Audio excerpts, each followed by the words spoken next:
Hi, hello, welcome, and good afternoon. I am Mario Bernardi, and I'm now here to continue our series about the um, nativity story in the great Renaissance art in Italian art. And today we are talking about the verses 46 onwards. I won't be reading the gospel because we noticed that whenever I start reading, people just drop and leave the live video. So I'm just talking straight. The music we just heard is for Johann Sebastian Bach, um, of the Magnificat, which is this beautiful piece, which is based on praying that the Virgin Mary says. We have Florence here in the background. And today I will be speaking about this artwork, which is part of the Uffizi Gallery collection by Sandro Botticelli, one of the greatest masters of the early Renaissance. Now you can see oh, the beauty of this artwork speaks for itself, but I will add some more insight to your experience of this painting. First of all, the Magnificat is this hymn that the Virgin Mary sings where she is with Elizabeth. So we saw yesterday the visitation where Virgin Mary knows that she received the annunciation, that she goes and visits Elizabeth, a relative, a cousin, that basically was much older than her, and she's pregnant to St. John the Baptist. So they get together. There's a very touching moment we saw yesterday. And then after that, Virgin Mary says, Magnificat anima mea, oh my Lord. So basically, she just uh,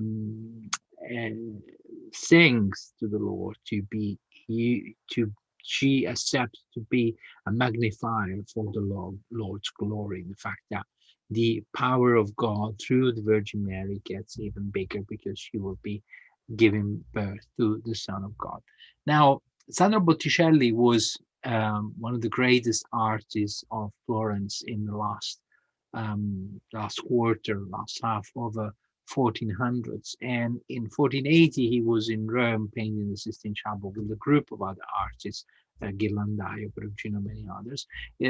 And when he returned to Florence, he probably painted this painting, of which we don't know much, but the round shape paintings were usually made on occasions of private um, celebrations or as gift, like christening gifts, marriage gifts, and were usually displayed in private homes or alternatively in private convents.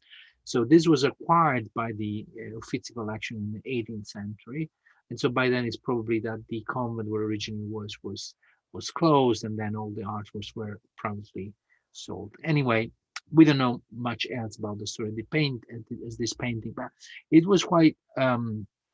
It's not the only version of the Mary with the Child that we have. We have several made by Botticelli. Of this specific one, which is known as the Madonna of Magnificat, because if we can zoom into the book, where the Virgin Mary is actually writing down, we can read the first line of the Magnificat as is told in the Bible, and then you see the child right sitting on the Virgin Mary with one hand on the book, so it's like a saying way of saying that it's actually agrees with that in it. And on the other hand, they have a pomegranate, which is basically a pomegranate, which is basically a symbol of the blood of Christ. Is a as a fruit as many symbols because of the red seeds and its peculiar nature, but in this case is about the sacrifice of Jesus Christ, of the droplets. And then there are these beautiful angels that somehow have a similarity with the angels that Michelangelo would paint some 20 years later in again in the Sistine Chapel. It's the fact that they have no wings. They have not the typical attributes of angels. You see the head shinings, the beautiful and kind of androgyn, and they have this kind of the golden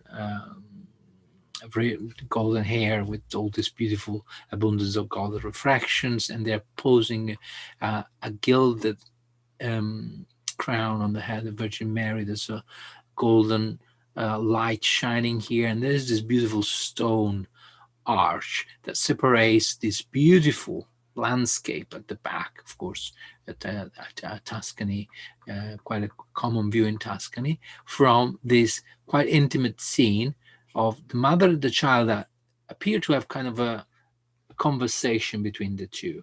And the figure of the child is within the figure of Mary, so it's symbolizing again the mother of Virgin Mary. So today is the national holiday in Italy. It's the Immaculate Conception.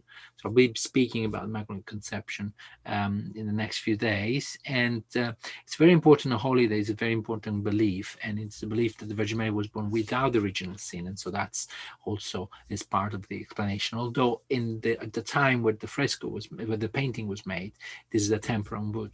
It was not defined as a dogma by the Catholic Church.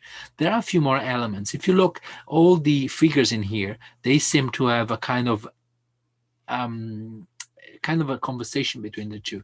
The two angels here looking at each other, the third angel from above looking at the book, and then this other one staring to the other side with the other one looking up at the ground. So there's all like a kind of sort of story, a kind of narrative, which is beautifully represented like this. And of course, the colors, the outfits, everything, it's of a grace and of a standard for which then Botticelli is still today admired and was especially admired in the 19th and 20th century. Now, Botticelli had a kind of mental issues later on and had some kind of personal religious doubts and torments. I'll be talking about that later on a separate talk about Botticelli and the origins of Renaissance, and also I'll be doing the same talk next Sunday.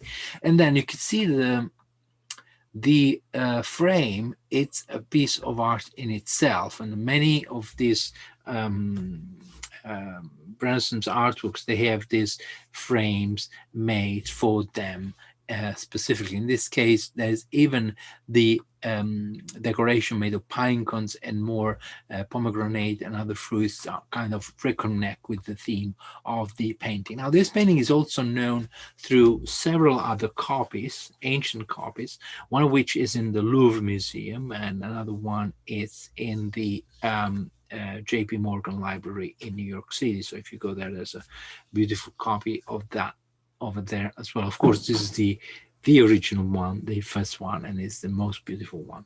Thank you very much. So stay tuned. Tomorrow at the same time, I'll give you another short talk as we will see the birth of St. John the Baptist following Luke's Gospel. Thank you. Bye-bye. See you later on or tomorrow.